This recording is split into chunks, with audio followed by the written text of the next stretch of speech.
Et en médecine chinoise, quand on parle d'énergie, on parle de qi. E in medicina cinese quando si parla di energia si parla di Qi.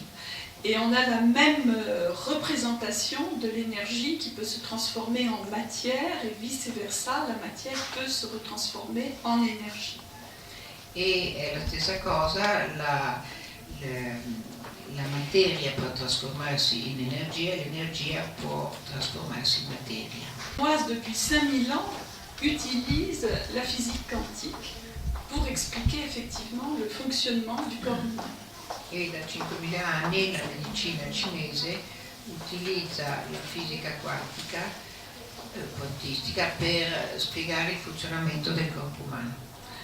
À présent, donc, on va parler du fonctionnement cellulaire et de la lumière.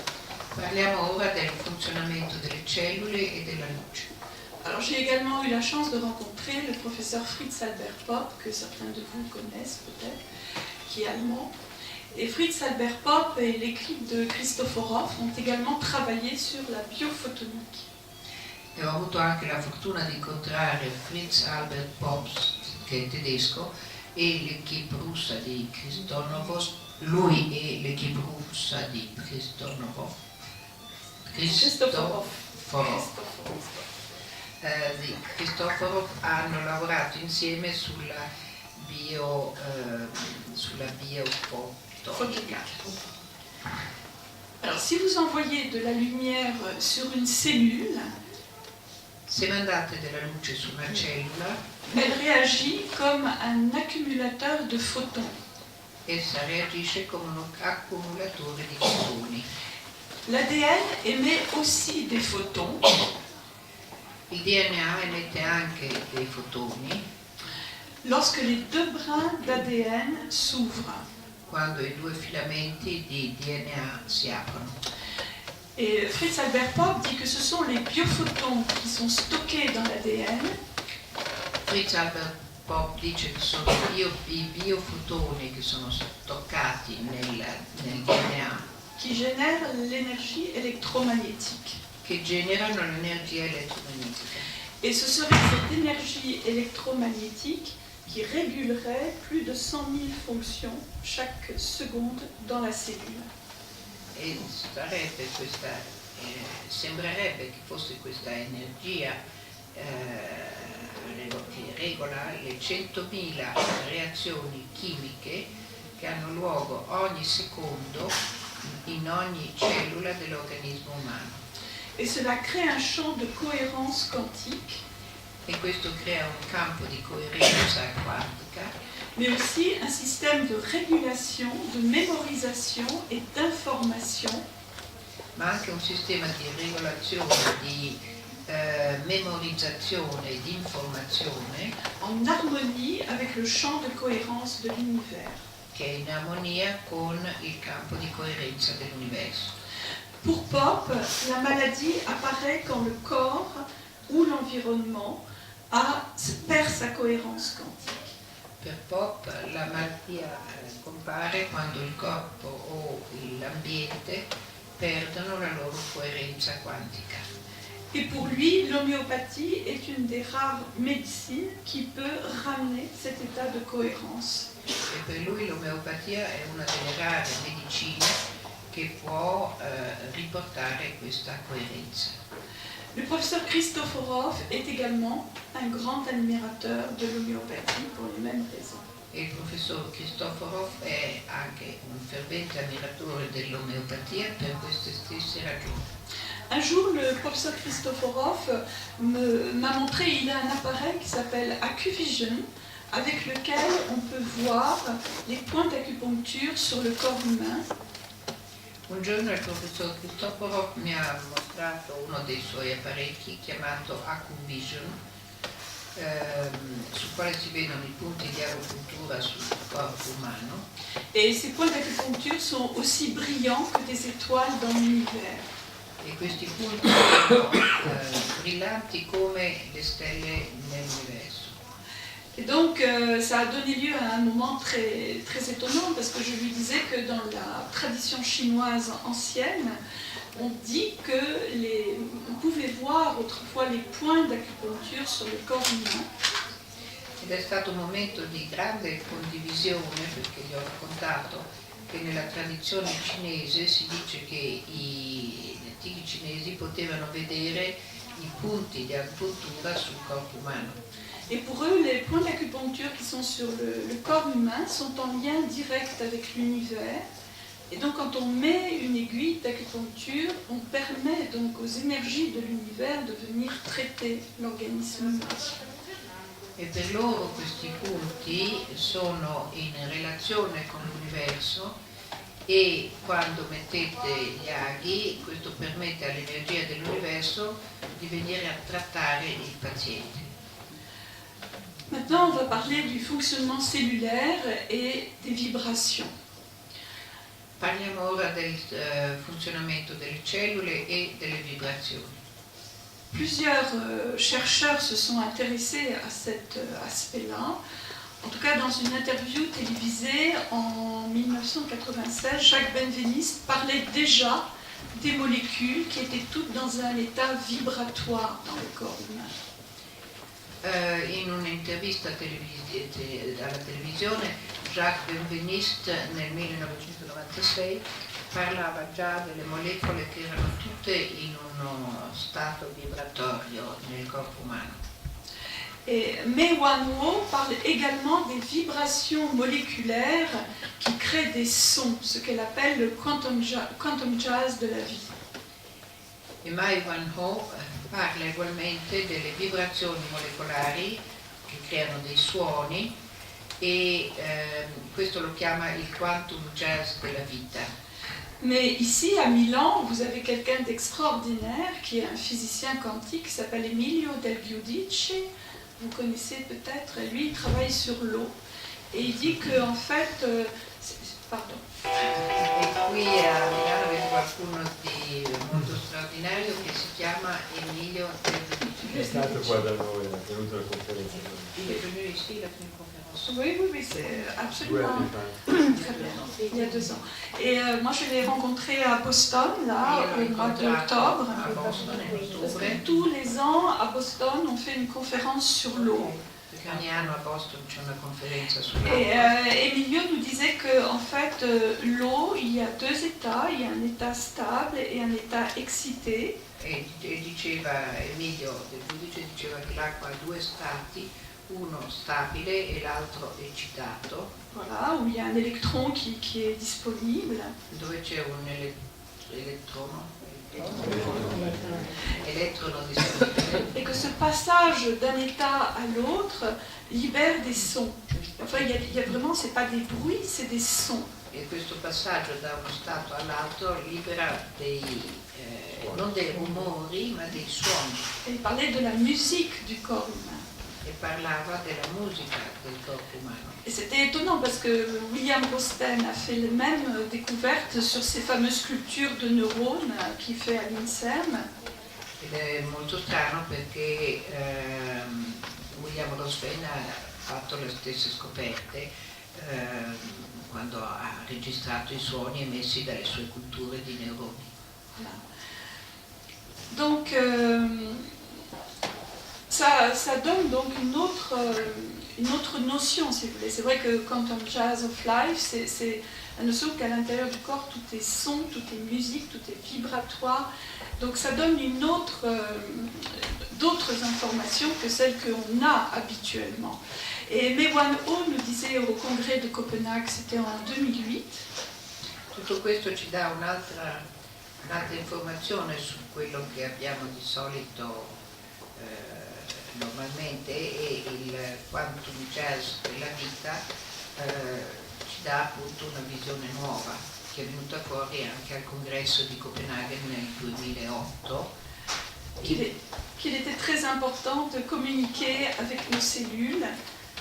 In cui Mei Wanhuo ha detto che era molto importante comunicare con le nostre cellule, y compris que nos cellules soient malades, qu'elles soient cancéreuses, qu'elles soient infectées, Vous parlez même de parler avec nos bactéries, avec nos virus, enfin en tout cas de communiquer avec elles. Nello stesso modo dobbiamo comunicare con le cellule anche cancerose o infette e anche con i virus e i batteri. Mais que ce soit Vladislav Kristoforov ou Mewan Ho, ils insistent sur la douceur. Però tutti e due, Kristoforov e Mewan Ho, insistono molto sulla dolcezza. Plus le contact est doux, plus il est efficace. Più il contatto è dolce, più è efficace. Et donc les thérapies par le toucher en douceur, le massage, par les sons, les couleurs. Quindi le terapie con il tatto, con molta dolcezza, con i suoni, i colori, sont les meilleurs. Pour eux, c'est les meilleurs. per loro sono le migliori. Alors, Françoise Dolto, vous connaissez peut-être Françoise Dolto, qui est quand même une grande psychanalyste française. La dottoressa Françoise Dolto, una grande psicanalista francese, Pour les enfants. specializzata per i bambini, Disait qu'en thérapie, quand elle avait un enfant qui n'avançait plus, qui était en grande difficulté, elle demandait au père de l'enfant de chanter. Et chaque fois, ça débloquait la situation. e lei diceva che quando un bambino non faceva più progressi in terapia e si trovava in una situazione molto difficile, lei chiedeva al padre del bambino di cantare e questo funzionava ogni volta. Voilà. Donc, au niveau des applications, donc A livello delle applicazioni, alors donc on peut parler maintenant des travaux de recherche qui sont actuellement en cours. possiamo parlare ora dei lavori, delle ricerche che si stanno facendo attualmente, Mais on peut rappeler déjà les travaux de Jacques Benveniste qui croyait, lui, dans une nouvelle biologie, qui était une biologie, on va dire, électromagnétique. possiamo ricordare appunto i lavori di Jacques Benveniste che parlava di questa nuova biologia elettromagnetica. Il a été le pionnier dans ce domaine. È stato il pioniere in questo campo Et en fait, dans son laboratoire à Paris, il a monté une expérience e nel suo laboratorio di Parigi ha fatto un'esperienza avec, en fait, il avait la possibilité de recevoir l'onde électromagnétique de l'adrénaline qui était envoyée de Chicago à Paris par Internet. e riusciva a ricevere l'onda elettromagnetica dell'adrenalina mandata per internet da un laboratorio di Chicago a Parigi.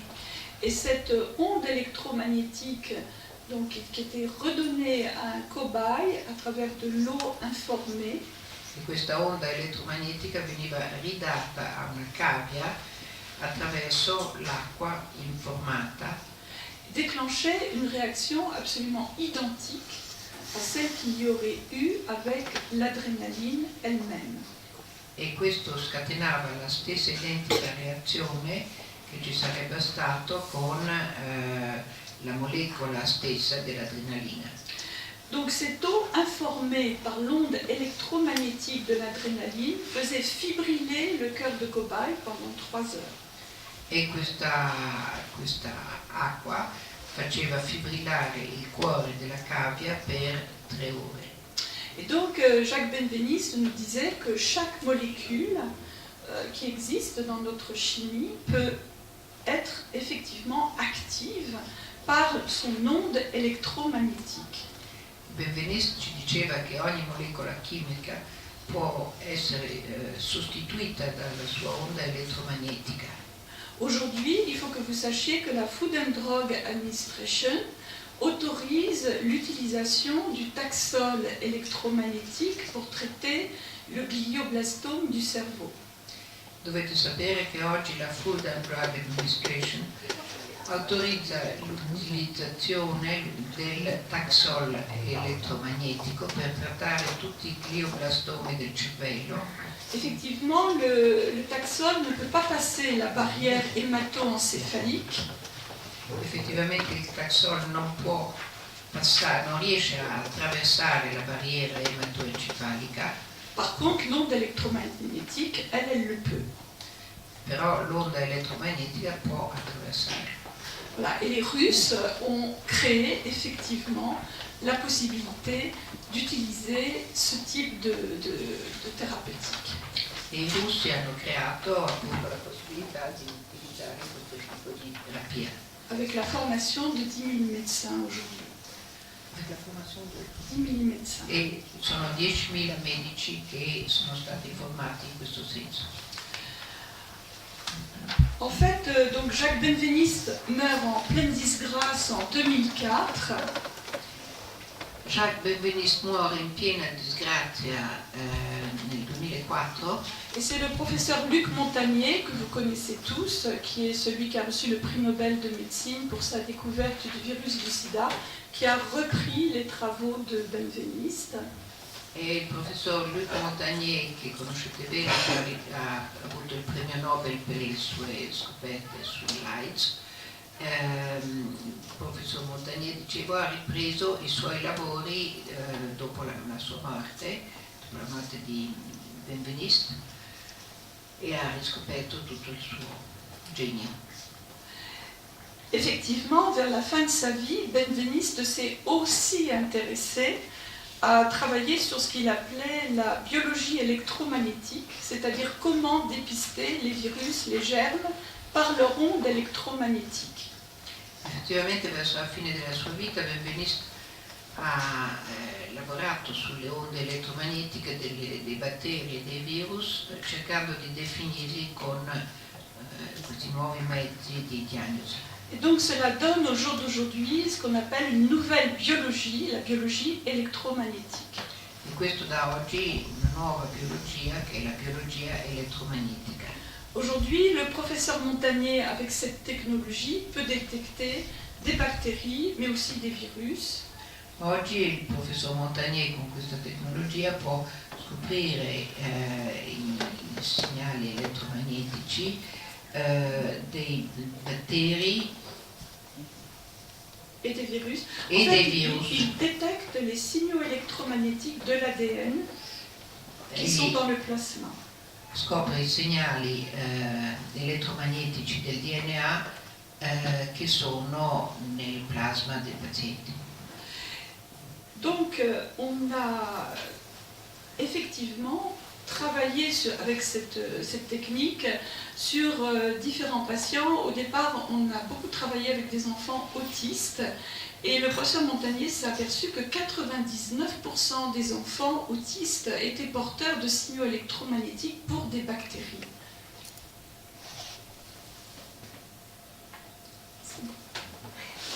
Je peux redire. Oui, s'il vous plaît. Donc, le professeur Montagnier a découvert que 99% des enfants autistes avaient des signaux électromagnétiques positifs pour des bactéries. Il professor Montagnier ha scoperto che il 99% dei bambini autistici avevano dei segnali elettromagnetici positivi per certi batteri.